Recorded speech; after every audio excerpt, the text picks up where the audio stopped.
Viewer discretion is advised. Robert Sarver is the son of a prominent Arizona businessman who was a banker. Sarver founded his own bank in 1984 and has seen success in the industry since. Sarver is also known as one of the worst owners in the NBA since he bought the Suns in 2004, and they have gone downhill like Lindsey Vohn's skiing career, literally and figuratively. I used both of those correct. The Phoenix Suns. Barkley got you to the finals, however, the Bulls steamrolled you like M1 tanks headed for Baghdad. You wasted Steve Nash MVP years by not teaching him how to play defense. And even worse, versus the Spurs in 2007, Robert Horry decked Nash, and yet Amari Stoudemire and Boris Mantit's Jaw got suspended for leaving the bench, and you lost. And speaking of M1 tanks, it seems like you've been doing that since Nash left you. Dear Ryan McDonough, thank you so much for the opportunity to play basketball in the barren desert I call home. I think it's great I should have to play alongside another big man who hasn't developed like he should have while you let strong talent go. I guess we got lucky that I fell into your lap at the #1 overall pick because things like that never happen in the NBA. I'm looking forward to winning 25 games next year. Signed, DeAndre Ayton. What's worse than getting your ass kicked? Getting your ass kicked in front of your fans. This was the second time the Suns got whipped on their home court by the same 48-point gap. They also lost to the Trailblazers a year before, 124-76. Let's read these names that they carted out there. Josh Jackson, Dragan Bender Z, Marquise Chris, TJ Warren, and Tyler Ulis. Like, yo, what are you doing out in Phoenix? Apparently 15,993 people witnessed this sphincter stretching. No lube. An innovator, Go was one of the first to do the trampoline dunking that every other mascot copies. Go was also the first mascot inducted into the Mascot Hall of Fame. I wonder if he thanked Harambe in his acceptance speech. Go's cousin Ling Ling played professional baseball in Japan. Yes, someone greenlighted this. Why? The only arena in the NBA to be sponsored by a casino on an Indian reservation. Yes. Talking Stick Resort Arena is its actual freaking name. The arena was once used for hockey, but it was so bad that during games, 1/4 of it had to be covered in tarp because nobody could see the ice. It's not like anybody showed up to the games. Now it serves as a venue for the Phoenix Suns, who win about as much as people do in a casino. And with not much scandal to be embroiled in, the most cheatingest thing the Suns have done is buy out old-ass Tyson Chandler as a favor to LeBron James. In 2018, the Suns had a choice to retain Chandler, and after some likely tampering from the Lakers, bought him out. He ended up signing with LA and missed the playoffs too. The kings of the desert, the Phoenix Suns. DeAndre Ayton's PED suspension was a huge wake-up call for the league that, yes, this team still exists. Ricky Rubio is the second highest paid player, showing the team's financial side is as sturdy as this country's economy. Remember that time you got Shaquille O'Neal and missed the playoffs? Then you went from Nash, Marion, Stott, and Shaq to 3-point guards. Too bad none of this is more triggering than me just saying Robert Sarver. Go the Gorilla, Phoenix. I can't explain why a guy in a gorilla suit for a team called the Suns works so well, but then again, this is America and we're a pretty fucked up country. Rating 9 out of 10. Phoenix Suns, Steve Nash. Oh god, just look at Nash. Isn't he such a hard worker? All joking aside, it's still tough to believe Nash ended up winning 2 MVPs. That's more than guys like Shaq, Kobe, Dirk, and Hakeem. Even though Nash's Suns teams never made an NBA Finals, they came very close several times, making the Western Conference Finals 3 times. Nash played an exciting brand of basketball and was an absolute wizard. His offenses were always elite, and he truly did elevate what was a bad Suns team into contention almost overnight. That's why he gets the nod here, and only just recently had the Suns bounce back to success in the post-Nash era. Phoenix Suns, Dragan Bender. It should be illegal for a player this terrible to have such an awesome name, but nevertheless, he does. Throughout NBA history, history, teams have consistently taken risks in the draft on unproven foreign prospects due to potential, and Bender is another example of that. At no point in his 4-year NBA career, including 3 with Phoenix after they picked him 4th overall in 2016, did he show anything resembling an NBA player. Really, the only thing this guy excelled at was looking like an off-brand Andrew Garfield. Bro. Phoenix Suns. Well, Suns fans, you had your little 2-year window of being relevant, and it's gone. How ironic is it that you passed up Luka in 2018 for DeAndre Ayton, then Luka went into your house in Game 7 and dropped his nuts all over your team? Any team that employs Chris Paul will always be cursed in the playoffs. Devin Booker is extremely inconsistent and gets a little bit overrated because his fans are sexually attracted to him. You can't win a title with Booker as your best player. The last few years have shown that. I also haven't forgotten about all the shit Robert Sarver is. In the mid-2000s, the Phoenix Suns accomplished a feat they hadn't done in over a decade: back-to-back Western Conference Finals appearances. For a franchise searching for their first championship, this Phoenix squad looked legit, destroying opponents with their revolutionary offense. Led by Coach of the Year Mike D'Antoni, the Suns' offensive philosophy relied on running at a breakneck pace, draining threes, spacing the floor, and getting a quality shot within 7 seconds or less. The man conducting the show in D'Antoni's running gun offense was point guard Steve Nash. Nash's superb court vision and ability to facilitate made him the perfect player to orchestrate D'Antoni's system, a system that earned Nash back-to-back MVP honors. Alongside Nash was Amari Stoudemire, a young high-flying forward who could run and jump for days, and Shawn Marion, nicknamed the Matrix because of his amazing athleticism. When Phoenix couldn't get past the San Antonio Spurs in the 2005 postseason, they attempted to shore up their roster, signing sharpshooter Raja Bell. And in what looked like a ballsy move, Phoenix also traded Joe Johnson, who was one of the team's best players, to acquire unproven forward Boris Diaw in return.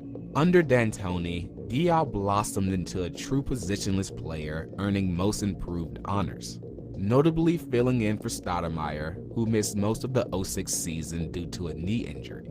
Even without Stoudemire, the Suns were a phenomenal squad, but they missed his presence in the postseason when they fell to the Dallas Mavericks in the 2006 Conference Finals. Back at full strength, entering the 2006-07 season, it looked to be the Suns' true moment. Whether it was running the floor and catching lobs from Nash, or making opponents look like children down low, Stoudemire was back like he'd never left. Besides knocking down shots with his weird-ass shooting form, Marion shined defensively, providing the Suns with the versatility to guard positions 1 through 5. Bell continued shooting lights out from 3 and played hard-nosed defense. With Johnson gone, D'Antoni turned to Leandro Barbosa, who added more firepower off the bench, winning 6th Man of the Year. The 2007 Suns posted a 17-game win streak, running teams off the floor en route to snagging the number 2 seed in the West. Phoenix cruised through the first round, setting up a conference semifinals matchup with the Spurs.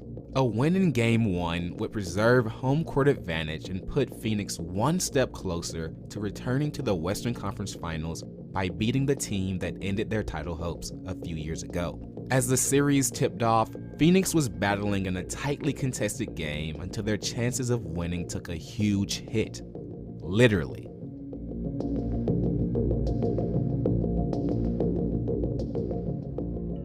Yeah, so your nose is not supposed to look like that.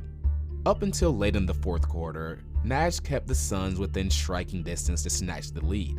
After tossing a turnover, Nash butted heads with Spurs guard Tony Parker while attempting to slow down a fast break. Having a bloody nose is one thing, but the man looked like he just caught a right hook from Mike Tyson. Phoenix's medical staff patched him up to stop the bleeding, and after play resumed, both teams got back to work on the scoring end. Crooked nose and all, Nash showed he wasn't fazed. He drilled a clean 3 to tie the game up at 102, and then later hit a clutch layup to soften the Spurs' lead to 2 with 1:13 left to play.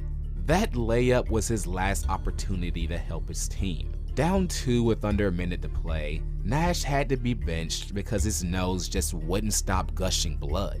As he sat, the Suns couldn't match the Spurs, who snatched a pivotal game on the road. Nash felt helpless, but knew there wasn't much he could do.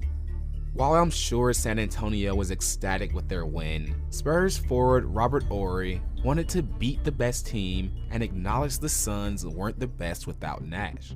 Phoenix and San Antonio went on to split the next 2 games, setting up a crucial Game 4. In a game that went down to the wire, the Suns fought back from a fourth quarter deficit and controlled a 3-point lead with under 20 seconds to play. Looking to foul, Horry must have forgotten about the whole idea of feeling validated by beating the Suns at full strength, because he hit Nash with a smooth hip check that sent him flying into the scorer's table. Tempers flared as Bell got into Horry's face, and a few members of the Suns left the bench to protect their teammate. Phoenix got the win to even the series, but hurt their chances to advance in the process. Stoudemire and Diaw left the bench during the altercation, and due to NBA rules, they were suspended for Game 5. NBA Commissioner David Stern wanted to emphasize player safety after past brawls that occurred throughout the league. Both Stoudemire and Diaw played vital roles for the Suns, and because of an arbitrary rule, they couldn't compete in Game 5. Without their presence, the Suns fell in a tight game. Whether it was the fatigue kicking in or Phoenix losing their groove, San Antonio closed out the series in Game 6 and went on to win the NBA championship. That year's trophy could have just as easily been the Suns. The winner of that series was essentially a lock for the finals after the championship favorite Mavs got bounced in the first round. Once the Spurs made it through the outmatched Utah Jazz, San Antonio comfortably swept a young LeBron James and a random assortment of players that made up the Cleveland Cavaliers in the finals.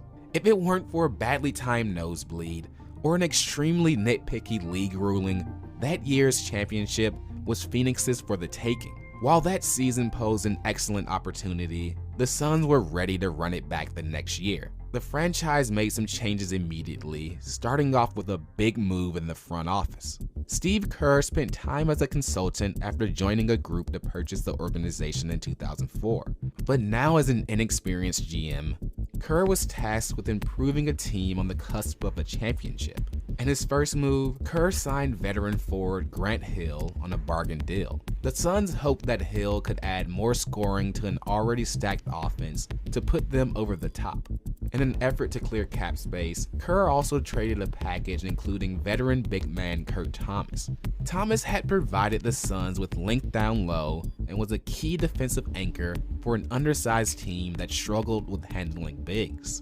Clearing cap space and shipping off Thomas were both signs that the Suns wanted to make a run at the biggest target of the offseason, Kevin Garnett. The Suns were on KG's preferred trade destination list, and Phoenix came close to landing him, but the Suns simply didn't have the funds to pay him. Despite striking out, they still returned the main core of a roster that dominated offensively the past 3 seasons. While their core was still intact, they weren't all necessarily happy. Before the season started, 4-time All-Star Shawn Marion wanted out. Nonetheless, the Suns began the 07-08 season with Marion still on the roster, and they got back to regularly scheduled programming. Heading into February, Phoenix held the best record in the Western Conference, but Kerr decided it was time to switch it up. As a career-long Suns player, Marion was frustrated with the franchise's unwillingness to extend his contract and was fed up with hearing his name in trade talks. Phoenix granted Shawn Marion's wish and swung a blockbuster deal, trading him for Shaquille O'Neal. Initially, the trade drew mixed reactions. Marion was a reliable scorer and a core member under D'Antoni's system that emphasized speed, while Shaq, at nearly 36 years old, was known for slowing the game down and demolishing opponents in the paint. Kerr acknowledged the risk of changing the Suns' blueprint, but felt that adding Shaq would benefit the team in the playoffs. Phoenix had struggled heavily with interior defense and rebounding the ball, often miscasting Stoudemire as a center. So Kerr felt that adding a large presence inside could help combat the big guys in the West while allowing Stoudemire to play his natural position. There were growing pains fitting Shaq in the lineup at first, But when he got in his groove, he proved his worth against the Western Conference's top competition, like the Spurs. And lucky for Phoenix, they had a chance to get sweet payback against their playoff nemesis in the first round. With the addition of Shaq, the Suns showed they could handle the Spurs during the season, and experts favored them in this series. In Game 1, the Suns were on the verge of stealing home court advantage from their longtime bully, until Tim Duncan, who hardly ever pulls up from deep, nailed a three to send the game to double overtime, where the Spurs survived. Despite Phoenix nearly grabbing a Game 1 win, the series wasn't really close. Shaq was brought in specifically to deal with players like Duncan and offer rebound support, but Duncan had a great series and Phoenix got out-rebounded in every game except for their lone Game 4 win. To make matters worse, remember our old friend Kurt Thomas? Well, he was now a Spur and also gave Phoenix fits defensively. The Suns once again failed to get past the Spurs, a team that Stoudemire was sick of, but vowed one day they would beat. If that were to happen, it wouldn't go down with how the team was currently constructed. Less than a month after the San Antonio series, Mike D'Antoni accepted a head coaching job with the New York Knicks. In Phoenix, he delivered the best winning percentage of any Suns coach ever. D'Antoni's coaching style was highlighted by a potent offense that took the league by storm, but his vision of how the team should play didn't align with Kerr's. To replace D'Antoni, Phoenix hired former Detroit Pistons assistant coach Terry Porter. While relatively unproven as a head coach, Porter had developed the Pistons into one of the top defenses in the NBA. Filling the role for a team with championship aspirations comes with big expectations, and it didn't take long for Terry to feel that dry desert heat under his seat when he was asked if the team would win the championship at his introductory press conference. A team that in the past could at least be counted on to drop a shit ton of buckets now had no identity whatsoever. As they transitioned into more of a half-court offense under Porter, the team looked lifeless. Especially Bell and Diaw, who thrived in D'Antoni's small ball lineups, but grew frustrated with their diminished roles under Porter. Nash publicly blasted his teammates and admitted that the team was in a dark place when they hit the quarter mark of the season. Responding to the poor transition under Porter, Kerr made a deal with the Charlotte Bobcats, parting ways with both Bell and Diaw. The two were clearly no longer happy in Phoenix, and because of Diaw's hefty contract, Kerr thought the move was necessary. In return for the two players, the Suns landed athletic swingman Jason Richardson. Kerr thought the team was sliding, and adding a scorer like Richardson would help take some of the pressure off Nash in the backcourt. He was still facing criticism over the end result of the Shaq deal, but landing Richardson appeared to be a steal to get the Suns back in playoff contention, so the deal seemed to be a win-win. Now, when it came to actually winning games, Phoenix didn't look that much different. The Suns continued to sputter under Porter, going into the All-Star break where they trailed the 8th seed by 1 game. It also didn't help when Stoudemire was ruled out for the rest of the season after suffering an eye injury. Deciding to make another change on the fly, Kerr fired Porter and promoted Alvin Gentry. Gentry was the only holdover from D'Antoni's staff and promptly said they would go back to the system that brought them so much success. It just didn't happen immediately. For the first time in 5 seasons, Phoenix failed to make it to the postseason. Kerr may have made the switch a little too late. With Gentry named as the coach going forward, the first major move of the offseason was trading Shaq. Dealing Shaq was a move for fit purposes, but it was also a bit of an admission that the initial trade compromised the team's identity. Phoenix showed no intentions of a rebuild when they extended their playmaker Nash and re-signed Hill, but the team had yet to show any signs of their future plans regarding Stoudemire's contract. Stoudemire was entering the final year of his deal and was out to prove his worth of a max contract. Although Stoudemire had shown how dominant he could be, Kerr was wary of Stoudemire's injury past. Kerr even nearly dealt him in a 2009 draft deal, looking to snag a top 10 pick that he would have used on Stephen Curry.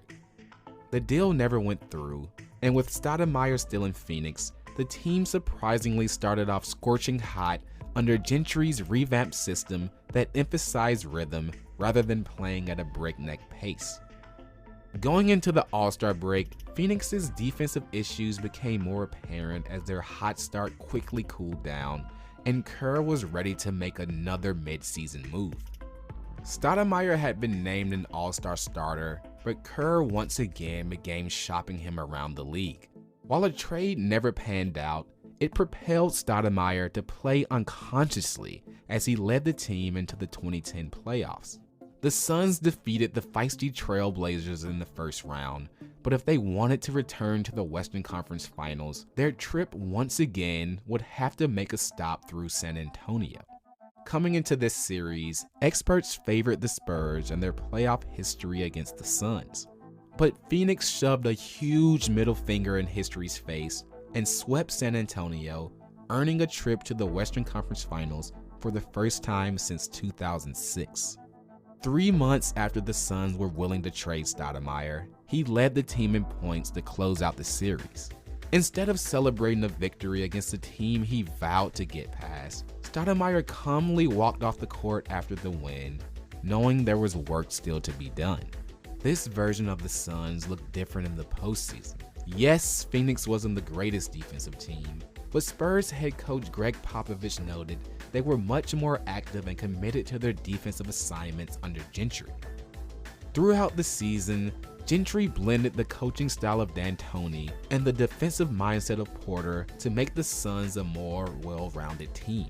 Going into the Western Conference Finals, they had to continue executing on both sides of the ball because they were due for a battle against the reigning NBA champion Los Angeles Lakers. Phoenix didn't back down from the Lakers and entered Game 5 with the series tied, setting themselves up to snatch a win on the road. In a close game, the Suns' chances of winning looked slim when they faced a 3-point deficit with under 10 seconds left to play in the fourth.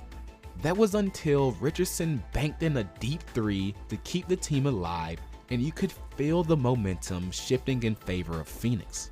With the clock ticking in the final seconds, and the Suns just one stop away from sending the game to overtime, Kobe Bryant airballed a shot, but teammate Ron Artest fought for the rebound and put back the game-winning basket to take the series lead. That putback shocked the Suns and crushed the team's spirit, leaving them to walk off the court in disgust as they watched the Lakers celebrate. Phoenix fought hard on their home court in Game 6, but the final nail in the coffin came from Kobe drilling what looked like an impossible fadeaway shot right in the face of Grant Hill. Like, how do you defend that? At the top of the season, no one predicted the Suns would do any of this, but in their locker room, they knew their team was special. Their season was a remarkable success, but media experts felt like that was their final shot. Stoudemire's contract situation still loomed, but he was excited about the thought of returning to the Suns to continue building the hype that the team brought to the city. Only if it came with a max contract though. Owner Robert Sarver said he didn't mind spending the money as long as he got the return on his investment, but the thought of Stoudemire eventually needing another operation on his left knee concerned him. Stoudemire's agent was set to meet with Sarver and Kerr, but before Kerr could make a decision on Stoudemire's future, he stepped down as GM. After 3 short seasons, Kerr dipped and shot down any talks of contract disagreements. With Kerr gone, Sarver wasn't prepared to pull out the checkbook, which led to Amari Stoudemire opting out of the last year in his contract, then signing a deal with the Knicks, reuniting with his former coach. Shortly after closing the chapter on Stoudemire, the Suns dealt their longtime bench playmaker, Leandro Barbosa, leaving Steve Nash as the last man standing. Phoenix rode a roller coaster of emotions, from the top of the Western Conference to tweaking their system and falling flat, then returned to a revamped model of D'Antoni ball that brought them back to title contention, only to give up on their main core of Stoudemire and Nash after just 1 full year under Gentry. Over the next 2 seasons, the Suns as we knew them started to crumble. Nash was still in control of a team that wanted to run the floor offensively, But he took a step back, and without any of his past co-stars, the product just wasn't the same. The Suns had acquired plenty of good players, but as Nash got older, he no longer had a star counterpart who could help carry the team. They never had a strong defense, and as their offense took a dive, they became a middle-of-the-road team and missed the playoffs in back-to-back seasons. If they wanted to get back on track going into the 2012-13 season, they would have to do it without their leader. On July 11, 2012, Phoenix traded Steve Nash to the Lakers. Whether it was multiple ill-timed injuries or a series-changing suspension, these Suns couldn't catch a break in the playoffs. It also doesn't help when the front office squanders numerous opportunities to construct the right roster needed to fit the system. The organization was indecisive on whether or not they wanted to commit to the D'Antoni style of play, wasting a full season of the team's talent in the process. Sarver was also a cheap-ass owner who refused to retain top talent in free agency, and the front office didn't plan for the future when they repeatedly shipped off multiple draft picks. Besides wasting numerous opportunities to better the team on the court as an owner, Sarver presided over a toxic franchise that allowed alleged acts of racism and misogyny for multiple years. When this group of Suns players faded away, so did the organization's aspirations of winning, as they collapsed under mismanagement and poor drafting in the years that followed. Although this Suns squad never won a championship, they're far from being considered a failure. In fact, they helped establish the blueprint for how the game is played today. You can see elements of it in Golden State under a familiar face. And there were years of similar hope in Houston with D'Antoni taking over the reins. So while they never got it done themselves, the lasting impact that these 7 seconds or less Suns had on the NBA is undeniable.